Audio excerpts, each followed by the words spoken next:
Hey everybody, this is Chuck Wright. You might know me from Quiet Riot, Alice Cooper, House of Lords, many others. You are listening to Nothing Shocking Podcast.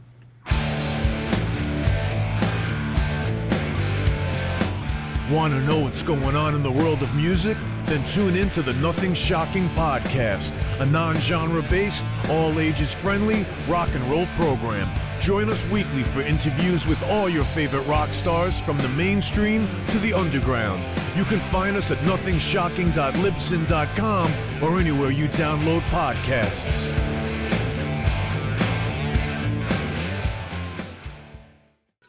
We're putting the band back together. The numbers all go to 11. I'm talking about bands that rock. Led Zeppelin. What about Sabbath? AC/DC. Motorhead. Does that mean it's louder? Is it any louder? Well, it's one louder, isn't it? We're not worthy! We're not worthy! Why don't you just make 10 louder and make 10 be the top number and make that a little louder? These go to 11. I get up off the ground and raise my head. Days like this, think I should be dead. One for Satan, two for me. Let's cheat the devil, it's fun, don't you agree? Welcome to the Nothing Shocking Podcast. I'm your co-host, Jeff Untied, and with me in Dogbow Studios is Coach Nez. You can find the Nothing Shocking Podcast on Libsyn or any podcatchers. Like our Facebook page or follow us on Twitter at NoShockPod. You can also find the Nothing Shocking Podcast on Rock Rage Radio every Sunday morning at 7 a.m. Central Time. Our sponsor is Ragged Records, located in downtown Rock Island, Illinois, and downtown Davenport, Iowa. We would like to thank the Hong Kong Sleepover for allowing us to use their music for our intro and bumper ending. Tonight's guest is Chuck Wright, formerly of Quiet Riot and Saints of the Underground. Yeah, he's got a new solo album out called Sheltering Sky. What a banger that one is. Oh, it's on Cleopatra Records, and there's a ton of guests on here, 80s bands that you would know, and it's really cool. Check it out. Absolutely. And right now, as we speak, he's touring Europe, I believe, right now. I believe so. So, hey, let's get to that interview. Good night. Good night.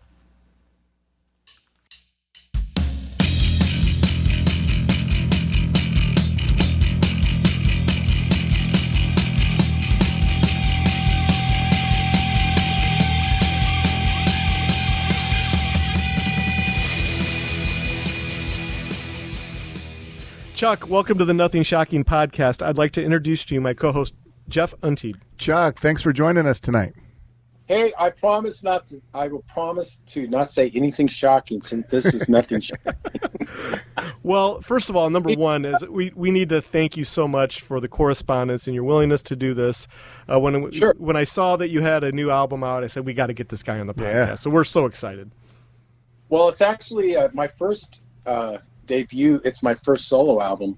After 40 years in this business, I finally did my own thing, and part of that's because when the pandemic hit, I finally had time because before the pandemic, I was constantly on the road since 2011, every weekend pretty much with Quiet Riot, and I also run in Hollywood at the legendary Whiskey A Go-Go called Ultimate Jam Night, which was a weekly event and organizing between 45 and as many as 100 professional musicians, with a different theme each week, which just took all my time, so I never really had the opportunity in many years to sit down and just start writing. And I never intended on doing a solo album at all. I just was writing music that I like and reached out to different friends. I have 41 guests on the album. I reached out to different guys and go, hey, what do you think? Do you want to put a solo on this, or do you want to add some keyboards, or, and everybody dug what I was doing and they just jumped on board, Oh, we're so excited. Yeah. I'm so glad you did it.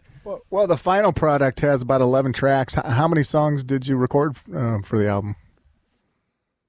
How many songs have I recorded? Well, yeah, towards the album.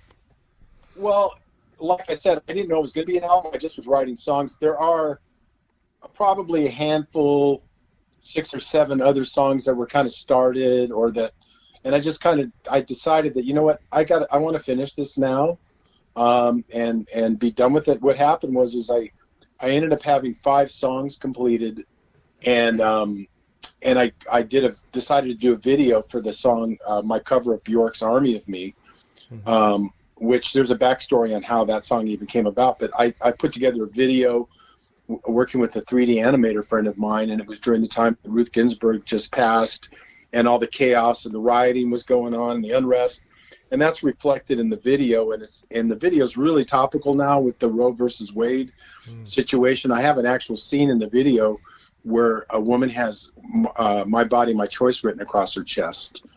But people were kind of surprised when I put that out first, because it's Bjork. First of all, most people know me. Oh, it's a bass player from Quiet Riot or Alice Cooper, and he's doing Bjork. But I some years back, I was going to my late friend Pat Torpy from Mr. Big. Yes. Yep. I would get together with Lanny Cordola, one of my best friends, and was in House of Lords with me, and I've done many of my favorite albums over the years with him, in different projects and 7 film scores, and we would get together at Pat's studio in Wright, and just create songs and jam and record it. And I happened to come across the Bjork cover that we did, and we didn't finish it. In fact, there's 3 songs on my album that Pat Torpy and Lanny are on from those days of tracks that we never finished. But when I found them, I went, "Oh my God, this stuff kicks my ass!" And I wanted to honor Pat and finish it. I'd hate to see it just disappear into the ethos, And the songs came out beyond my wildest expectations. With people joining in, like on I have my new single is called "Throwing Stones," which is an anti-war song that was written before the Russian invasion of Ukraine, lyrically by Joe Retta, who also sang. He came up with the vocal melodies and the lyric idea and the whole concept for that. And one reviewer said it sounds like a cross between Primus meets Stevie Wonder, which I kind of think, when you listen to it, I think the guy nailed it. But anyway, those were songs that I just felt needed to be completed, and the Bjork song was one of them. And I because of what was going on in the world at that time, I decided to make a video for that. Now, the first song on my album is called "Weight of Silence," and that's the first song I wrote when the pandemic hit, and it was kind of looking around at the world, feeling all apocalyptic with, huge, like Vegas and New York and Rome and all these different huge cities, and there was nobody on the streets. Yeah. Everybody's locked away. Right. It felt really, you guys remember, it was a sci-fi kind of feeling. Mm-hmm. So I just wrote this music. It's an instrumental, and I put together a video myself. I filmed myself, and I edited in footage of drone footage of all the empty cities, and like an empty subway train that starts the video and ends the video and goes through the video. And one guy's left in a hazmat suit that's like the last man on earth. I put that out myself, and I was contacted by Troy Lucetta, who you might know from Tesla. Yes. Who's the drummer. And he really dug the track and said, this would sound great with drums on it. And I never thought about that. And I said, yeah, go for it. He did that at the same time. Another friend of mine who's one of my favorite guitar players in town named Alan Hines, who's a top jazz fusion guy, did some soloing on it that I edited together. And then I reached out to Derek Sherinian, who you probably know from Dream Theater and his solo stuff. He's got a great new album out right now called Vortex. But, they all added their thing, and I re-edited that and put that out. And a week before my album came out, I found out that I won Best Video and Best Instrumental in the Rock Music Alliance Awards for that song. And I was up against John Five and Joe Satriani. And I had no idea I was even, I didn't even know about it. I didn't know. And so I was like kind of in shock. I go, this song, and I pulled the video because it's I wanted to release these other things, and then I'll put that out later. But I wanted the song on the album, even though that was already kind of out with just me. But now that I'm on a label, I put that as unlisted, and I'll put that back up eventually. I just filmed a new video this past week that we're working on right now. Oh, fantastic. Ghost. Fantastic. Let's just kind of talk a little bit more. The title of your solo project or album is Sheltering Sky. And, COVID did bring all kinds of unique things to artist availability, like time to be creative. Exactly. Can you talk a little bit more about the downtime and letting, I guess, maybe your creative juices flow for an unlimited amount of time? Well, yeah, you're kind of locked away, and I was encouraged by my girlfriend to like, you know, when I started just playing, she goes, "Oh, that's great, you should record." And so that kind of helped push me into getting back into it. I don't know if people know, but in my past, like with House of Lords, I was majority songwriter. On Quiet Riot QR3, I wrote every song on that album with them, and the 2 ballads were 100% my music, really. So I've always been a composer on things if it's a band kind of situation for the most part. Except for the last few Quiet Riot records, I really didn't want to have much to do with what was going on there, but musically, as far as the original stuff that was going on. Mm-hmm. But I took the like I said, with that first song, Way to Silence, it was about a feeling I got looking at the world. And then some time later, I got a phone call about Frankie Benelli, the drummer of Quiet Riot, passing. And 12-string guitar was sitting right next to me, and I picked that up and just started, playing music, writing the song with that feeling I had, and that's called The Other Side. Yeah. The chorus I came up with was See You on the Other Side, and it kind of has a Zeppelin-y kind of feel, and he was working with a singer named August Young in a Zepp trib band, and I go, wow, he was tight with Frankie, and he kind of has the right kind of voice for this kind of song, so I finished the verses on the song with him, but all the music and everything I had together, and that song actually has 5 different guitar players on it, pedal steel and slide and all kinds. Yeah, it's pretty crazy. I play acoustic guitar on most songs that have, when you hear acoustics in the song, I'm part of that's going on besides all the bass playing. And there's one song that has, I think there's 2 songs actually that have 3 different basses going on, playing fretless. And so I got, without having anybody looking over my shoulder during the time, the downtime here, just to be creative, I was able to just do what I wanted to do musically. Like I said, I wasn't trying to do a solo album and have a particular style. That's why when people listen to this record, it kind of is a cinematic feel to it, and almost like a concept record. And I cover funk, progressive rock, jazz fusion, folk, industrial heavy rock. I even have a Celtic piece, full-on Celtic piece that has 3 drummers doing a tribal drumming and a fiddle and all that. And I only have 2 covers on the album, and that one's called Darkness, Darkness. That was a song that I loved from when I was a kid by the Youngbloods. And when I pick up an acoustic guitar, just tooling around, sometimes I'll just start playing that song, and I've always wanted to record it.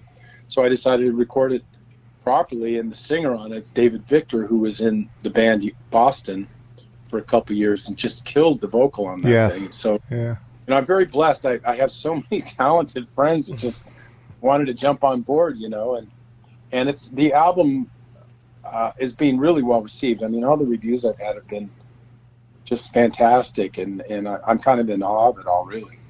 Well, so cool. Another song I thought was really good off that one was "Giving Up the Ghost." Did that one have a female vocal? Yeah, that's Whitney Tighe singing on that, and she is actually on 3 songs on the album, and she co-wrote "Time Waits for No One" with me. I had the music already together and the chorus idea, and then I asked her to finish it out with me. Super talented. In fact, "Giving Up the Ghost" is I was just in the studio with the guys that performed on that recording studio filming, but there's going to be a narrative too. So there's in the studio, and she falls asleep, and then she goes into a dream about the lyric, and it kind of all ties together in this footage of us playing the song. That's going to be my next video, which would be my 4th from the record. And the record just came out. So, I mean, I put out Army of Me way before. I mean, that was like before I even had the record deal. I kind of was working on that, and then I got the record deal with Cleopatra, and finished everything else, and then did the Throwing Stones video, which I'm really proud of. And talk about being on topic. It's an anti-war song, and that was when it came time to make the video. I go, I have to tie in what's going on in the world right now with this video. Absolutely. So I don't know if you've seen it or not, but it's pretty intense. It's great. It's got a little bit of war footage in it, but it's more about the energy and the energy of the chorus, and it's an action-packed video pretty much. Yeah. So you kind of touched upon the different styles and genres that you kind of brought forth on this album, and I even hear a little touch of world music a little bit on this album. Yep. This album kind of eerily reminds me of Anton Fig's Figments that he did, kind of similar in your style. He just wanted to bring every genre to the table that he loves. And I guess as you're known as Chuck Wright, the bass player for Quiet Riot and other AOR bands that you have been a part of, were you fearful at all that the response you were going to get from your fans, like saying, "Hey, this is not what we're expecting from Chuck Wright. We're expecting, AOR sound." How did you approach it? Dabbling with all these different genres and influences. Well, I like I said, it wasn't supposed to be a solo record, so I really didn't care. I mean, the response has been so positive anyway. I know people go into it expecting whatever, like a House of Lords type song or a Quiet Riot type song, and when they hear this music, it's like, what? But they like it. So, yes. I'm turning people on to a different side of me, definitely, or many different sides of me as a musician that I know most people were not aware of. If people really know my background, that really know me, they know that I've actually co-produced 2 reggae records, and I did an ambient trance record, and I've done rap with Sendog from Cypress Hill, and film scores and a lot of other things. So if you know that background on me, then this might not be a big surprise. But if you only know me from hearing "Bang Your Head" or whatever, then I would think you put it on, you go, "Whoa, what is it, Pink Floyd?" So it's a trip. I mean, the opening, it was hard to sequence this record, let me tell you, and because of all the different styles. But I decided to go with the instrumental that I first wrote for the reimagined version of it anyway, with the drums and everything on it, to open it up, because it really felt like it set the mood of the cinematicness of the record. One thing I have to say is I worked with a new close, now he's become a very close friend, named Tim Janssens, who's an award-winning film composer, mixer, and he's a cinematographer and editor, and he does all these things. And I brought him in to work with me on some of the songs in mixing it and producing, co-producing with me. And that kind of is why it has such a, you were saying, world music or depth part of it, because I encouraged that, and he just brought a lot of that into it too, with some overdubs and different things that he added to the mix. And I would do that too. I play keyboards on it, and I'm doing sound effects, and I really like records that are really deep, like I mentioned, like a Pink Floyd record, or artists like Kate Bush's Harems of Love album. I love that album. It's like I don't know, it's like a movie or something. But that's the kind of thing I'm into, and I just sure there's probably fans out there going, "Well, what the hell," But so far it's been real positive. Oh, fantastic. Yeah, that's an awesome album. How did you get hooked up with Cleopatra Records? Well, I've known Brian Pereira, the president, from doing other projects for him over the years. There's one album I did that I'm really, really proud of. It's called Bazooka, and it was with Carmine Appice and Pat Travers. Mm-hmm. And I always wanted to cover Cream was the first influence for me as a musician, as a bass player, Jack Bruce. And in fact, I have an interesting story about that. But I kind of knew Brian from then, and I thought he would be somebody that would be open-minded.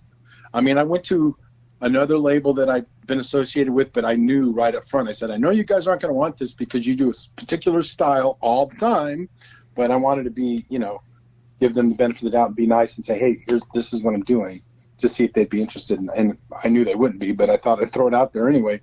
But Brian has a lot of different eclectic music on his label besides hard rock or industrial or whatever they do. They do a lot of different things over there. Yeah. So, I was really happy that he was into it and wanting to do it. Oh, so cool. You've been a recording artist for over 40 years now. Can you kind of compare and contrast recording an album of your own material versus recording material for a Quiet Riot or another band you've been a part of? Can you kind of give us a story behind it? Well, the big difference is a huge difference, and that is because we didn't all get in a room together. with bands like House of Lords, we'd go rehearse, write the songs together, and work up the tunes, and then go in the studio and knock it out. In this case, and because of the pandemic, really, I never really got into a room with any of these guys. It was all, except for some of the mixing, it was all me sending files and discussing what I'm looking for, and then them sending me something back, and then me saying, hey, could you try this, or this is great, or whatever it was. But the big difference was it wasn't guys all in a room, which I think even nowadays doesn't happen as much. It's because it's computers. Computers are as far as using them, it's a blessing and a curse at the same time. I think some of the magic is being missed because so many guys, engineers and producers, want everything to be so perfect in editing. Oh, this is a little off or that. Put on an old Led Zeppelin record, man, they're a mess. But that's the magic. It's like it's all over the place. John Bonham is one of the most well-respected. Every drummer I know puts him as a top on his list. But you listen to the records, they float like crazy. He's all over the place. He pushes into the choruses or whatever. It's the same thing with I've worked with Steven Adler and Matt Sorum, both from Guns N' Roses, right? And when Adler plays the G&R material, it sounds like them because he rushes into the choruses and he lays way back on the verses instead of playing right on, like if you have a click track going, So that's what you're used to hearing those records, the way that they're played is because of that. And so I think that something's being lost with people with computers just making it too perfect. Very good. Well, you've been known also to be a hired gun in the industry for other artists. With your vast exposure working on various genres over the years, how did it affect you and your solo work? I don't want to say, like you said, this wasn't expected to be a solo album. It was just you writing music. So I guess working with other artists, how did it influence you?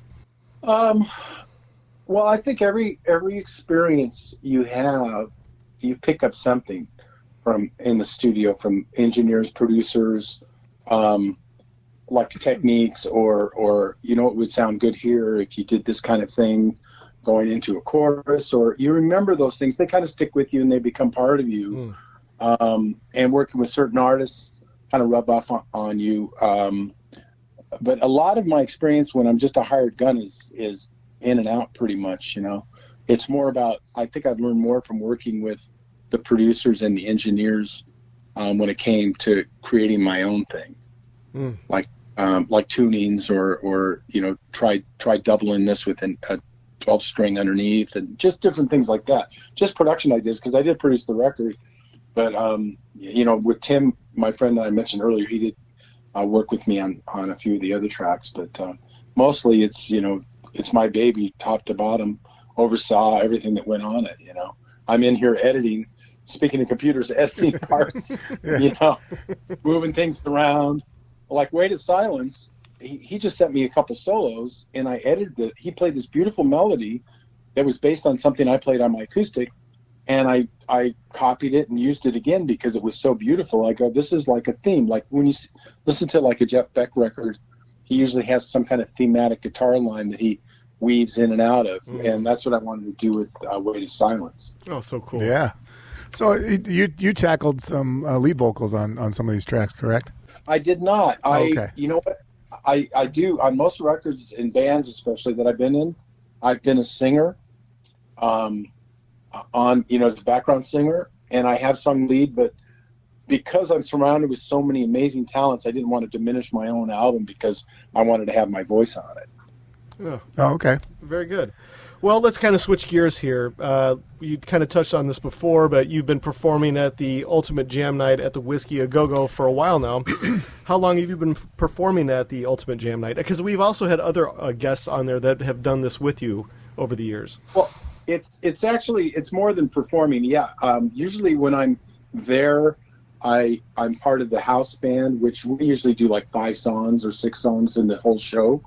But basically, I do decide on the concept, what the show is going to be. If it's going to be, let's say, based on like Prince's birthday just happened, so we did that. Or we did we also do benefits, and we did a benefit for Ukraine for the World Central Kitchen. But I organize that. I also do a lot of the graphic design for it, for the posters and things. Polly Z, who's my MC, was organizing. I did it 2 years straight. I started in 2015. I did it the first 2 years straight, and it's really stressful. It's like herding cats, with musicians. and I got a nervous disorder, and I just went to Polly and I said, hey, do you want to do this? And I was able, at that time, because we had a sponsor, I was able to pay him. It's a free show, so there's not a lot of money in this thing, but it's more about the music community and building it back, because DJs were taking over, and they can't jam, so you don't want those guys out, right? So Polly took it over for a while, and then the pandemic hit, and now we came back. He didn't want to do it again, so I'm back to doing it and organizing the show. We just did one our last show was the Best of Cal Jam, which, if people don't know, that was a huge festival because it's festival season, right? So really successful festivals with ELP and Deep Purple were the first one, and they had like 250,000 people, 350,000 at one of them. So we just picked the best artists from that, and I put together the different players. And I like to do shows with a variety of styles too. We'll do, like, we're going to do a Dio one for his birthday coming up, which is one style. But I like to do shows that, we'll have a couple songs with a horn section and R&B, and then we'll do a metal song. And then I like to show a lot of diversity in my shows that I do with Ultimate Jam Night. Oh, that's cool. As well. Okay. But yeah, I've been doing that, I've had to learn a lot of songs. So sometimes I'll go, you know what? No, I'm going to pick this song for us to play because I know it already. But I'm guilty of that from time to time. But, if it really is the right song for the bit, I'll learn the piece. Oh, fantastic. As you, the musician, writer, producer, you've contributed over 100 albums now, well over. What's next for you? Will we get another Chuck Wright solo album someday, or you go back to work with whatever you're doing previous before the solo work? What's going on? Well, there's other music. We'll have to see how this does. I don't really know. I know that it's getting great reviews. I know that everybody that hears it goes wow and digs it. But you got to consider, in this modern age now with Spotify, there's 60,000 songs released a day. I don't even know if you know that, but it's really a tough battle to get yourself out there so that people are even aware of it. I mean, I have friends I still run into that don't even know I have a solo record out.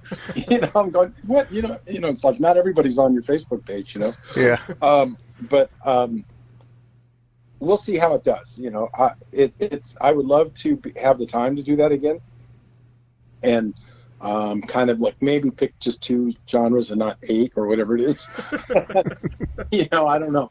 But I just finished bass tracks yesterday, actually, for a project called Sahara, which the name, I think the label is Frontiers. They picked the name because it was the name of a second House of Lords record, because the drummer on this project is Ken Mary, who was in House of Lords with me when we started the band, and he's also on my album, but and mixed the song too. But and the guitar player Jimmy Bell from the new version that James Christian has of House of Lords, he's on it as well. So I think that's why the label picks the hair. And I just finished it, and originally I kind of passed on it because I didn't want to go backwards, and then I heard the music. And it was actually really good. It's kind of a cross between Queensryche and the old House of Lords. Oh, cool. It definitely falls in that AOR category, but it's done really well. So that's on the horizon as far as a new record. I'm leaving Friday to go to Barcelona to start playing with a thing called the Legends of Classic Rock, which is the founding member and original drummer from White Lion, Greg D'Angelo, and Terry Yalouse, who's the singer from Great White he was singing with them, I guess, for like 12 years until recently. Singer and the keyboard player I've known for, God, I don't know, over 30 years, played with Randy and Ozzy and Ozzy's band. He's playing keyboards, and Jason Boylston from Bad Company's playing guitar. Oh, fantastic. So it's basically, we do songs from our catalog. And it's we're going to go over there and and I'll come back and then go over there again. I played with them already. It was great. We just did 5 weeks out, and it's a fun little gig, And I have an acoustic band here in town. I've had for 10 years with Stan Bush, who you might know. He's had records out in Europe and wrote Love Don't Lie for House Lords. We've had a band now 10 years that we just reinterpret classic rock stuff with violin, mandolin, and acoustic guitars and a little drum set. And I love playing with that band. We have a blast. Oh, so yeah, that sounds amazing. I'm not sure. I've been thinking about. I really enjoy the process of producing and directing these videos that I did. I don't know if you've seen them, but everybody's kind of blown away with them, especially if you guys. There's basically no budget, but I think it's all in the creativity and knowing what you want and having somebody that's super talented behind the lens, and that's something I've been looking at doing, is trying to help bands that really don't have huge budgets create better product than what I've been seeing. Oh, so cool. Yeah, I guess I got one last deep dive question. Looking into your, we've alluded a little bit to your history, and you've also alluded to the film scores. How did you get involved with doing film scores? And can you talk a little bit about the Cole the Conqueror project? Sure. That was mainly in the 90s. When I was into that, I was working with Matt Sorum and Lanny Cordola, who had a company called Orange Curtain Productions, and we were doing independent films, and they would have me come in and work with them on them. And the Call the Conqueror, the Universal film, I was basically called in with Matt. We didn't score that. We were just called in as musicians to play with the London Philharmonic, because Joel Goldsmith, the composer and person scoring the film, really liked that Metallica record that was out with the orchestra, and he wanted to capture that kind of vibe for the movie. So that's why we were called in to do that. It was a great process. I mean, I've never done it. It was at Capitol Studios, here in town, and the big screen, and it was quite an experience. I'll never forget that one. That was great. Yeah. Oh, so cool. All right, well, I have one last question. I don't know about Jeff does, but one last question. I ask all of our guests this question. So the internet has taken the mystery of rock and roll out. Social media has, it's exposed artists for what they are. They're human beings like we all are. There's no Led Zeppelin anymore. There's no Kiss. For you, the artist, what do you prefer? Do you miss the mystery of rock and roll, or do you like the accessibility of what social media and the internet has given us now? Well, you know what? It's a double-edged sword, because I do miss, and I feel bad for the younger people today that miss that experience of going to the record store and filing through the LPs and maybe buying a record just because the cover's cool, or because you heard it, or maybe you're buying an album because the guy in the store's playing it. In my personal case, this guy that was at the record store when I was in high school kind of figured out what I liked, and he told me, he said, you got to get this newspaper magazine. It's called Melody Maker, which was an English newspaper, a music newspaper that had like all the cool bands, Humble Pie, different, Black Sabbath and all that. And because of that, I found out about such cool bands and went to the Whiskey A Go-Go when I was, I didn't even have a driver's license yet. My friend was driving down the street, and the marquee at the Whiskey said, yes, $5. And I said, hey, I read that band's really good. We should go check them out. And that changed my whole music direction. I was a Black Sabbath, Deep Purple person, and then I became a prog head after seeing that. I didn't realize you could play that kind of music and vocals, and I got into all the prog bands. But because of the experience of going to the record store and that one guy, you're not going to get that now. But on the other side of the coin, I mean, I get lost on YouTube looking at old footage of bands that from back in the day too. So that part of it's really great. But yeah, there's a glutton out there. There's a lot of bad stuff out there, and it's hard to find this. You got to weave through it all to get to the good nuggets. But I know there's a lot of really good young talent that just I was always saying a couple of years back, even before I took this on myself to do this, I go, I don't envy a new artist in this climate and trying to break out and what they got to deal with. And I mean, even even trying to figure your way around the algorithms on Facebook or any of these platforms is you got to have the right word or the right hashtag or the right this and that just to reach the people. You know, it's tough. In the 80s, I could tell you the formula, you know, on what to do to have success. Where now I'm still struggling myself, just trying to figure it all out, you know. Absolutely. Trying to get views on a video or whatever you have to do. Now you have to buy ads, or you have to do this and that. So yeah, it's a double-edged sword. I mean, there's good and there's bad about the whole internet thing. That's for sure. Absolutely. Well, we're out of our allotted time for this evening. Is there anything that we left off tonight that you would like to promote or plug? Well, mainly, you know, with this album, Chuck Wright's Sheltering Sky, it's actually one name. I just hope that this can be my musical legacy as opposed to the first album I ever recorded back in 1983. You know, because this album covers a lot of, you know, just what I'm about as a musician and so many of my influences through my life, and it's very reflective lyrically. And that's mainly, you know, my message for me personally is I just hope that people just give it a listen. That's it. We love it. We absolutely love it.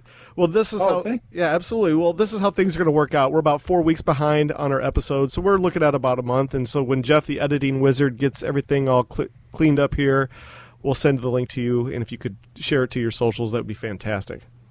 Of course. Yeah, no problem. Oh, fantastic. Good luck over in Barcelona. Thanks, Lauder. And good luck with your album. Take care. Oh, thanks, man. Bye-bye. Bye-bye.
Everybody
Everybody pulls the plug and says their last goodbyes.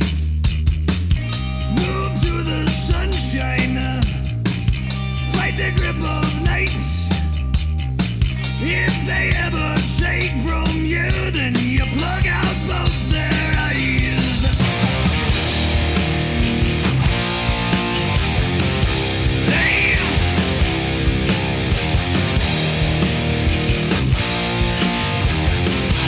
roll the dice.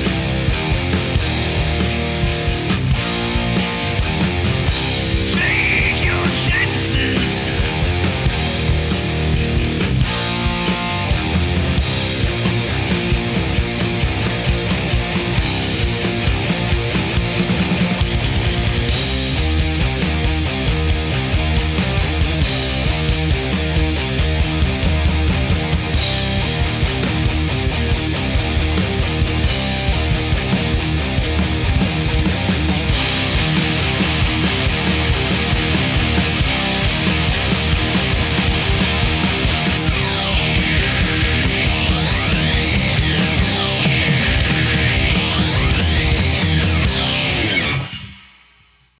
Welcome to the night. You think you know Night Demon? Then the Night Demon Heavy Metal Podcast is for you. Step into the darkness as we peel back the curtain to give you an unprecedented, all-access look into the mind and the heart of the demon. We're talking band history, song analysis, studio anecdotes, stories from the road. It's everything a diehard Night Demon fan could want and more.